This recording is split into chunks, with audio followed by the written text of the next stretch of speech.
Okay, सो कहां पर थे? पॉलीएक्रिलमाइड बनता है बीस एक्रिलमाइड और एक्रिलमाइड के रिएक्शन से। तो बीस एक्रिलमाइड एंड, मेरी आवाज आ रही है आप लोगों तक?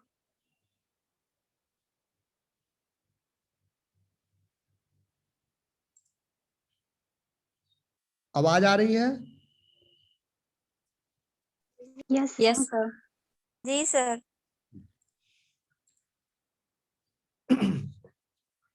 तो इसमें जेल बना है बीस एक्रिलमाइड और पॉलीएक्रिलमाइड से, एंड इसी वजह से इसका नाम है आपका पॉलीएक्रिलमाइड जेल इलेक्ट्रोड। अभी एसडीएस को ध्यान मत दो आप, एसडीएस पर अभी थोड़ा देर के बाद आएंगे, तभी आप लोग समझोगे बढ़िया से। तो पेज होता है दो तरह का, एक पेज वैसा है जिसमें जिसको नेटिव पेज बोलते हैं, and the second one is SDS page और डीनेचुरिंग पेज। ठीक है, नेटिव पेज एंड डीनेचुरिंग पेज। तो नेटिव पेज में क्या हुआ, करते तो हो आप प्रोटीन ही अलग, तो प्रोटीन का नेटिव फॉर्म होता है, आप जानते ही हो, टर्सरी स्ट्रक्चर होता है, प्राइमरी स्ट्रक्चर, और प्रोटीन इज आवाज नहीं आ रहा है सर। नहीं आ रहा है क्या? And protein is functional in its native state. आ रही है आवाज?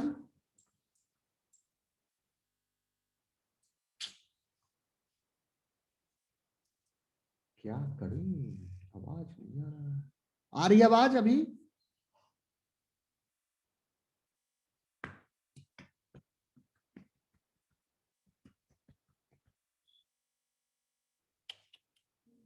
नहीं आ रहा आवाज? कहीं आपका स्टेशन है। मेरी आवाज नहीं आ रही? मेरी आवाज नहीं आ रही है क्या? कैसे करें? कितना बज दो?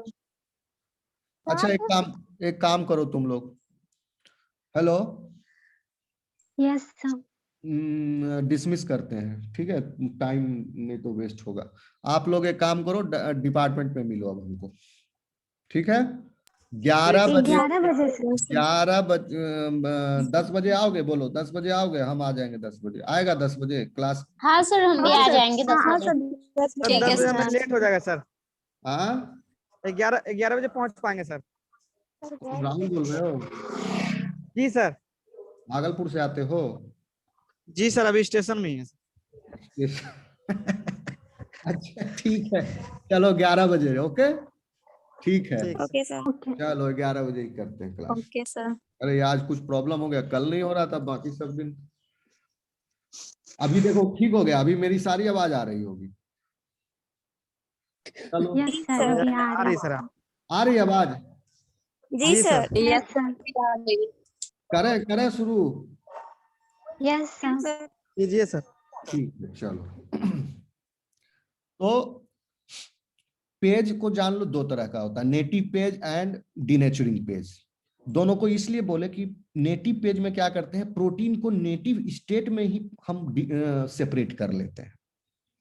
सपोज करो कि आपको किसी फंक्शनल प्रोटीन को सेपरेट करना हो और उसका फंक्शन भी नहीं जाए, वो प्रोटीन फंक्शनल हो, काम करता ही रहे उस, और सेपरेशन के बाद भी वो फंक्शनल रहे प्रोटीन, तब आप क्या करोगे, नेटिव पेज करोगे, ठीक है?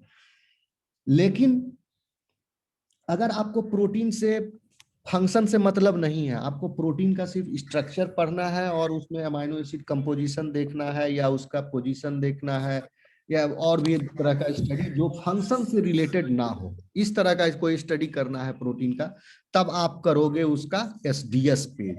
तब तो कोई दिक्कत नहीं है, सैंपल आपने ऑब्टेंड किया, ऑब्टेंड करने के बाद आप उस सैंपल को डीनेचर करोगे पहले, ठीक है? नेटिव पेज में सैंपल को आप डायरेक्ट लोड कर देते हो सेपरेशन होने के लिए, यानी डायरेक्ट उसको चलनी में डाल दिए चलने के लिए। लेकिन जब आपको स्ट्रक्चर वगैरह स्टडी, तो फाइनल प्रोडक्ट क्या आता है नेटिव पेज के बाद, प्रोटीन सेपरेट होने के बाद भी प्रोटीन का जो फंक्शन है, जो काम है प्रोटीन का, वो इंटैक्ट रहता है, ठीक है? लेकिन जब डिनेचरिंग पेज करते हैं या एसडीएस पेज करते हैं तो प्रोटीन को पहले हम डिनेचर कर देते हैं। तो डिनेचर करने के लिए उसको हम ट्रीट करते हैं विथ सुटेबल रिड्यूसिंग एजेंट। तो प्रोटीन को जब डिनेचर करोगे तो क्या होगा, protein will loss its tertiary structure, 3 dimensional tertiary functional structure. Biochemistry पढ़े होगे आप लोग को, सारे hydrogen bond, van der Waals force, hydrophobic interactions, ठीक है, ये सब डिस्टर्ब हो जाएगा उसका, including disulfide bridges. Disulfide bridges are the covalent bonds, but the hydrogen bond, van der Waals forces, hydrophobic interactions, these are not the covalent interactions. These are not covalent forces. These are only interactions. And कैसा interaction? These are weak interactions. तो protein का जो functional state होता है, functional structure होता है, that is attend by using all these 3 covalent and covalent bonds और interactions, weak interactions. Covalent bond कहां पर मिलेगा आपको? डाइसल्फाइड ब्रिजेज में। डाइसल्फाइड ब्रिजेज कहां पर होगा? जहां मेथियोनिन एंजाइम होगा। सल्फर किसमें होता है? किस अमाइनो एसिड में? बताएंगे कोई? याद है किसी को? अभी हम नाम बोले, मेथियोनिन, ठीक है। तो जहां पर सल्फर है वहां पर डाइसल्फाइड ब्रिज का फॉर्मेशन हो जाता है। सपोज एक प्रोटीन है, सपोज एक एग्जांपल है एंजाइमेटिक कॉम्प्लेक्स है, सपोज कोई enzymatic complex, pyruvate dehydrogenase complex, PDH enzyme. कहां पर लगा पायरुवेट डिहाइड्रोजिनेज एंजाइम का? आपको याद होगा, अगर ग्लाइकोलाइसिस और क्रेब्स साइकिल के बीच में जहां पर एसिटाइल कोएंजाइम ए ऐड हो रहा था, किसमें? एसिटाइल कोएंजाइम ए, छोड़ो ये सिलेबस में नहीं, लेकिन फिर भी रिकॉल कर लेना चाहिए आप लोगों को। एसिटाइल कोएंजाइम ए ऐड हो रहा था ऑक्जेलो एसीटेट में, ठीक है, एक CO2 निकल रहा था वहां पर। तो वहीं पर पायरुवेट बहुत बड़ा काम है ये, ठीक है। तो उस पूरे काम को अंजाम देने के लिए बड़ा एंजाइमेटिक कॉम्प्लेक्स है जिसका नाम है पायरुवेट डिहाइड्रोजिनेज कॉम्प्लेक्स। तो इसमें there are many polypeptide chains in this enzyme complex. आवाज आ रही है आप लोगों तक? कहीं कटपट तो नहीं हो रहा है? No, sir. नो सर, आ रही है आवाज। No sir. ठीक है, नो सर का मतलब आ रही है ना?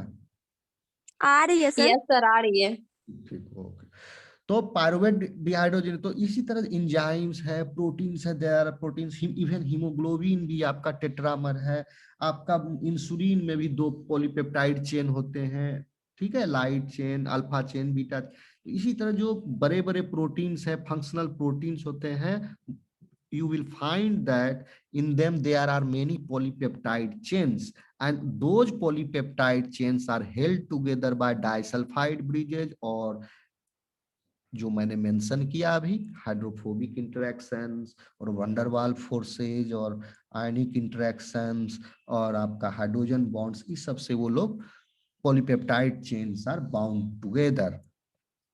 ओके, कोवेलेंट बाउंडिंग सिर्फ डाइसल्फाइड ब्रिज जो है वो आपका SS बोर्ड होता, तो मैं अभी आपको बता देता, SH ग्रुप होता है। तो SH ग्रुप से रिडक्शन होने के बाद हाइड्रोजन अलग हो गया, S और S 2 सल्फर के बीच में एक सिंगल कोवेलेंट बॉन्ड बन जाता है, उसी को डाइसल्फाइड ब्रिज बोलते हैं। तो अब आप क्या करोगे? अब आपको प्रोटीन सेपरेट करना है, तो आपके पास प्रॉब्लम आ गया कि हम प्रोटीन को नेटिव स्टेट में सेपरेट करें या डीनेचर करके सेपरेट करें। आप देख लिए कितना फर्क पड़ गया आपको, क्योंकि ये प्रोटीन है, प्रोटीन में बहुत सारा मल्टीपल सब यूनिट्स है। तो अब उसको सेपरेट करोगे नेटिव स्टेट में, तो the migration behaviour will be different. अब डीनेचर करके सेपरेट करोगे तो the migration behaviour will be different, different type से वो माइग्रेट करेगा। डीनेचर करोगे तो एक ही प्रोटीन का 4 बैंड मिल जाएगा आपको, 4 पॉलीपेप्टाइड चेन है तो 4 बैंड हो गया। जो उसका साइज है, मोलिकुलर मास है, उस हिसाब से जो भारी है पीछे रहेगा, जो सबसे छोटा चेन है आगे चला जाएगा। तो कोई भी प्रोटीन को का जब आप स्ट्रक्चर स्टडी करोगे तो डिनेचर करके आप प्योरीफाई करके उसको वेल में लोड करोगे, और अगर आपको एक ही बैंड मिला तो आप समझोगे अरे भैया इस प्रोटीन में एक ही पॉलीपेप्टाइड चेन है।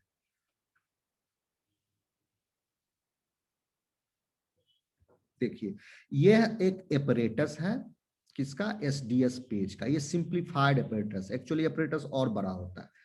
तो मेनली इसका जो फंक्शनल जो ये जो कंपोनेंट है, मेन कंपोनेंट, उसको मैं आपको शो कर रहा हूं।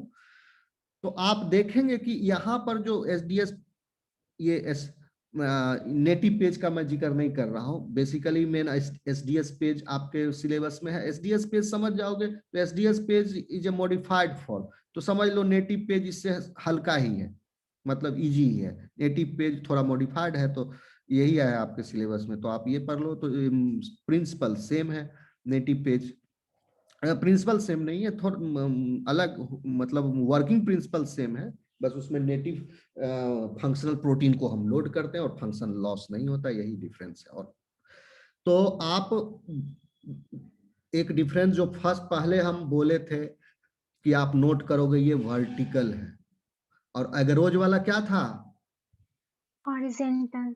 हॉरिजॉन्टल था, वो लिटा हुआ था। जिस बेंच पर बैठ के आप काम कर, नहीं बैठे थे तो स्टूल पर, और हाथ रखे थे बेंच पर, जिस बेंच पर आप काम कर रहे थे उस बेंच पर ये क्या है, परपेंडिकुलर है। क्या है, परपेंडिकुलर। 90 डिग्री का एंगल बनाया हुआ है। और वो क्या था, हॉरिजॉन्टल था, वो पैरेलल था। तो अब क्या करते हैं, अब देख लो इसको, मेन पहले ऑपरेटर्स समझ लो, फिर आगे हम उसको। इसमें एक दो ग्लास प्लेट होते हैं, दोनों ग्लास प्लेट के बीच में, इसमें दिखाया नहीं गया है, एक सेपरेटर डाल देते हैं, स्पेसर करके, छोटी सी पत्ती होती है थोड़ी सी मोटी, और उसमें वैक्यूम ग्रीज लगा के इधर चिपका दिए एक ग्लास प्लेट पर, और फिर वैक्यूम ग्रीज लगा के दूसरे ग्लास प्लेट पर चिपका देते हैं। तो क्या हो गया, दो ग्लास प्लेट के बीच में एक पतली सी, बस पूरा ग्लास प्लेट को कवर नहीं करता, एक पतली सी पट्टी होती है ऊपर से लेके नीचे तक, उसमें वैक्यूम ग्रीस लगा के इस पर चिपका दिए, और फिर उसके ऊपर लगा के एक ग्लास प्लेट उसके ऊपर चिपका दिए। इसी तरह यही प्रोसीजर सेम इस साइड में। तो क्या हो गया, दो ग्लास प्लेट है और दोनों ग्लास प्लेट के बीच में एक पतली सी पट्टी है, आप समझ लो, यहां से लेकर यहां तक, सिर्फ यहीं पर है, किनारे पर ही है, बीच में नहीं है, पतली सी पट्टी है, मोटी पट्टी नहीं है, पतली सी पट्टी है, यहां से लेकर के नीचे तक था, उसको लेकर चिपका दिए। फिर वही पतली सी पट्टी जो है इस साइड भी है, यहां भी चिपका दिए, और उसके बाद इधर क्लिप लगा के इस लगा देते हैं। अब आपका ऊपर छोड़ देते हैं सर, ऊपर छोड़, ऊपर की तरफ सर। ऊपर खाली। अब क्या हुआ, आपका दोनों तरफ पट्टी लगा दिए, तो क्या हुआ कि दो शीशा के बीच में एक खाली जगह हो गया, एकदम प्लेन हो गया ना।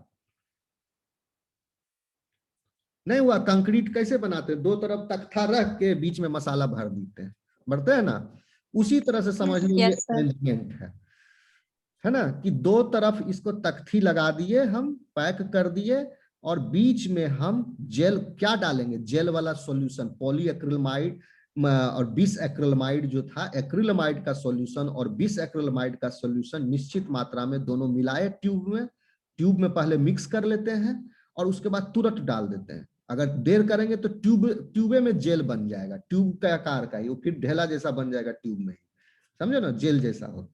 तो तुरंत मिलाए उसमें, और उसको हम ये माइक्रो पाइपेट की मदद से, ये पाइपेट का टिप है, इस पाइपेट का टिप से खींच करके इसमें हम 2-3 ml डाले, भर जाता है यहाँ तक, वो ग्लास प्लेट के बीच में जगह है, भर गया। समझे बात को, जी सर।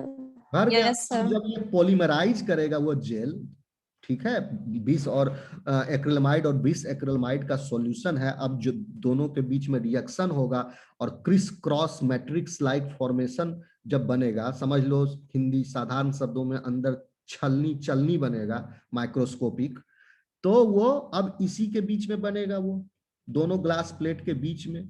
और उसका थिकनेस जो है, चूंकि स्पेसर आप डाले थे जिसका थिकनेस जो था ऊपर से नीचे तक सेम था, तो इसका भी थिकनेस, और तो इसी वजह से गैप भी सेम रहा ऊपर से नीचे तक।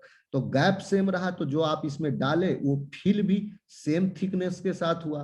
तो जब वो पॉलीमराइज हुआ तो उस जेल के पॉलीमराइज का जो किया वो उसका थिकनेस भी ऊपर से नीचे तक सेम रहा। समझे बात को? इसीलिए एकदम प्लेन ग्लास प्लेट यूज करते हैं, उसको बढ़िया से साफ करके कोलिन से और इथेनॉल से टिश्यू पेपर से पोंछ लेते हैं पूरा इनर साइड। एक पतली सी पट्टी यहाँ साटते हैं, यहाँ साटते हैं, ऊपर जेल डालते हैं, जेल पॉलीमराइज कर गया, फिर जो है सो कर जाता है। ठीक है, पट्टी यहाँ लगी रहती है। जब पूरा ये प्रोसेस कंप्लीट हो जाता है, जब ये रनिंग जो है प्रोटीन को जब पूरा रन कर लेते हैं, उसके बाद ये ग्लास प्लेट को हम सावधानी पूर्वक निकालते हैं। ध्यान रहे कि जेल कटे फटे नहीं, आराम से, क्योंकि चिपका रहता है, धीरे धीरे करके इसको निकालते हैं। पहले स्पेसर को निकालते हैं, फिर एक ग्लास प्लेट को निकाले, फिर दूसरा वाला आराम से निकल जाता है, फिर इसको केयरफुल्ली एक पतली सी ब्लेड या कुछ इससे करके इसको यहाँ से निकालते हैं पूरे जेल को। और उसके बाद हम स्टेन करते हैं कोमैसी ब्लू में या सिल्वर स्टेनिंग, डिपेंडिंग अपॉन जो आपको सूट करे। सिल्वर स्टेनिंग थोड़ा कॉस्टली होता है, कोमैसी ब्लू थोड़ा सस्ता होता है। तो कोमैसी ब्लू ज्यादातर हम कोमैसी ब्लू ही करते थे। कोमैसी ब्लू से स्टेन कर देंगे। जब कोमैसी ब्लू से स्टेन करो, अभी तक आपको प्रोटीन नहीं दिखेगा, आपको पता नहीं चलेगा कौन प्रोटीन कहां पर है। ये पूरा आपके लिए सादा है एक तरह से। ये जो ब्लू दिख रहा है ये आफ्टर स्टेनिंग आएगा ब्लू। ये सिर्फ समझाने के लिए दिखा दिया है कि यहाँ पर आपको दिख रहा है डिफरेंट। यहाँ पर तो आप सैंपल लोड किया, इस सैंपल में 10 तरह का प्रोटीन था, छोटा से लेके बड़ा तक 10 तरह का प्रोटीन था, और सबका मॉलिक्यूलर मास अलग अलग था सब प्रोटीन का। तो अब 10 तरह का प्रोटीन अपना साइज के हिसाब से अलग होगा। तो जब वो अलग हो जाएगा, 2 घंटा तक आप इसको चला के छोड़ दिया, अब आप सोचे होंगे कि अब अलग हो गया होगा, थोड़ा अंदाज लगा लेते हैं, लेकिन अभी तक ये आपको दिखेगा नहीं अलग अलग प्रोटीन इसमें बैंड। आप जब इसको इस पूरे जेल को निकालोगे और कोमैसी ब्लू सॉल्यूशन में डालोगे, तो कोमैसी ब्लू क्या करता है, पूरे जेल को ब्लू कर देगा, पूरा जेल को ब्लू कलर। अभी तक ये क्या था, कलरलेस था, व्हाइट एकदम कलरलेस जेली लाइक था, इसको ब्लू कर देता है। और ब्लू करने के अभी जो स्टेन हो गया, ब्लू हो गया। अब उसके बाद डी स्टेन करते हैं, अब इससे ब्लू कलर को निकालते हैं। निकालने के लिए क्या करते हैं, एक सॉल्यूशन बनाते हैं जिसका नाम रहता है डी स्टेनिंग सॉल्यूशन। उसमें इथेनॉल रहता है, मिथेनॉल रहता है, there is 1 part of ethanol, 1 part methanol and आधा पानी, डिस्टिल वाटर। तो मिथेनॉल, इथेनॉल और पानी डाल के एक सुटेबल कंपोजिशन में, और उसमें जब हम इस जेल को डाल देते हैं तो वो ब्लू कलर जो इसमें आया था, वो कलरलेस लिक्विड है, वो निकल के फिर डी स्टेनिंग सॉल्यूशन में आ जाता है। ठीक है, डी स्टेनिंग सॉल्यूशन में आएगा वो कोमैसी ब्लू निकल के, तो बाकी का सारा जेल सादा हो जाएगा आपका, लेकिन वहां पर ब्लू कलर रह जाएगा जहां जहां प्रोटीन का बैंड है। समझे बात को? अब क्लियर हुआ आपको या नहीं समझे? यस सर, समझ। पहले पूरे को रंग लेते हैं, पूरा को ब्लू कर लिए, पूरे को ब्लू करने के बाद अब इससे ब्लू कलर निकालेंगे, डिस्टेंट करेंगे, तो यहां से निकल जाएगा, यहां से निकल, यहां पर सिर्फ जेल था तो जेल से आसानी से निकल जाए, डिजोल्व होकर डी स्टेनिंग सॉल्यूशन जो होता है सॉल्युबल होता है कोमैसी ब्लू में, तो वो इससे निकाल देगा। बीच बीच में उसको हिलाते रहना पड़ता है, अलट पलट नहीं करते हो, अलट पलट करते रहोगे वो निकलते रहेगा कोमैसी ब्लू। लेकिन कोमैसी ब्लू वहां से नहीं निकलेगा जहां पर प्रोटीन है, तो वहां रह गया। तो फिर फाइनल जब 2-3 बार डी स्टेन कर लोगे तो पूरा सादा हो गया और बैंड ब्लू ब्लू दिख जाता है फाइनल। तो ये एक ऊपर से हम आपको ओवरव्यू दे दिए जेल एसडीएस पेज का। अब थोड़ा सा डिटेल में हम आपको बताते हैं। मोटा मोटी समझ गए एसडीएस पेज क्या है? इसमें डीनेचर कर देते हैं प्रोटीन को। किससे डीनेचर करते हैं? In the presence of suitable reducing agent. यहां पर कौन सा सुटेबल रिड्यूसिंग एजेंट है? NN bis मिथाइलिन बिस एक्रिलामाइड एंड एक्रिलामाइड, 2 तरह का substance. When proteins are separated by electrophoresis through a gel matrix, smaller proteins migrate faster due to the less resistance from the gel matrix. Principal वही वाला है एग्रोज वाला jail में कि जो स्मॉलर पार्ट मॉलिक्यूल है वो आगे जाएगा, भारी वाला पीछे रह जाएगा। लेकिन यहां पर एक प्रॉब्लम ये आता है कि डीएनए में charge per unit length of the DNA molecule is constant. मतलब हर न्यूक्लियोटाइड के पास एक फॉस्फेट ग्रुप है। तो if you are taking a DNA fragment of 100 base pair in length, for example, then you will find 100 phosphate group also in one strand, because 100 base pair, तो 100 phosphate group, तो 100 negative charge in one strand and 100 negative charge in another strand. So per unit length पर आपका negative charge is constant in DNA, her base pair पर एक negative charge. तो ये constant है, uniform है। एक सेकेंड, थोड़ा फोन आ रहा है। हेलो, हाँ क्लास ले गए, करते हैं क्लास खत्म होने के बाद। ओके। लेकिन प्रोटीन में ऐसा नहीं है। प्रोटीन में 20 तरह का अमाइनो एसिड होता है, आप जानते हो। कुछ अमाइनो एसिड एसिडिक है, कुछ बेसिक है। एसिडिक अमाइनो एसिड पर नेगेटिव चार्ज है, बेसिक अमाइनो एसिड पर पॉजिटिव चार्ज है, कुछ अमाइनो एसिड न्यूट्रल है। ओके, तो एंड प्रोटीन में डिफरेंट अमाइनो एसिड्स का डिफरेंट कंपोजिशन है। कुछ प्रोटीन जैसे हिस्टोन है, उसमें बेसिक अमाइनो एसिड ज्यादा है। कुछ प्रोटीन ऐसा है जिसमें एसिडिक अमाइनो एसिड ज्यादा है, जैसे कि लाइसोसोमल एंजाइम्स, उसमें एसिडिक अमाइनो एसिड ज्यादा है। Whole enzyme works in acidic environment. आपका स्टमक में निकलने वाला जो एंजाइम प्रोटीन है, जो स्टमक में डाइजेस्ट करता है, गैस्ट्रीन वगैरह, वो सब एसिडिक है। उसमें एसिडिक अमाइनो एसिड्स बहुत ज्यादा है, तभी ना एसिडिक एनवायरनमेंट में वो रह पाएगा। बेसिक हो करके तो और उल्टा काम कर देगा, वो गैस हो जाएगा पेट में, फिर उसको पेट के एसिड को न्यूट्रलाइज कर देगा। तो वहां पर एसिडिक है। तो इस तरह से